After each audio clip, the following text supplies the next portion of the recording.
সুলতানুল আরিফিন হযরত বায়েজিদ বোস্তামি আলাইহি রাহমাত, তিনি একবার রমাদান মাহিনাতে, রমজানের মাহিনা চলছে, বাজারে বের হয়েছেন, সবাই দেখছে ওই যে বায়েজিদ বোস্তামি, আসসালামু আলাইকুম হুজুর, দোয়া করবেন হুজুর, আসসালামু আলাইকুম।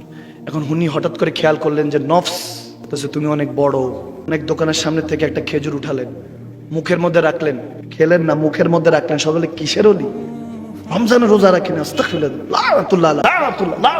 এতক্ষণ যারা জিন্দাবাদ দিচ্ছে, সালাম দিচ্ছে, এখন লানত দিচ্ছে, মুর্দাবাদ বলছে। উনি আস্তে করে বাজার ক্রস করে যখন ঘরে গেলেন, খেজুরটা রেখে আল্লাহর দরবারে শুকরিয়া করলেন, আল্লাহ নফসরে কিন্তু সাইজ করে দিছি। আল্লাহ সুবহানাল্লাহ পড়বেন না?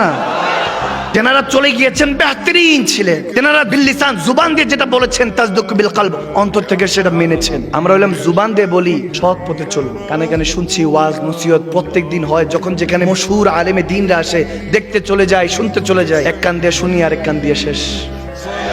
এখন হক বলনেওয়ালার অভাব নাই, পালন কর্তার বড় অভাব। আওয়াজ কমেছে মাইনা, আরো জোরে বলতে হবে, ঠিক কিনা?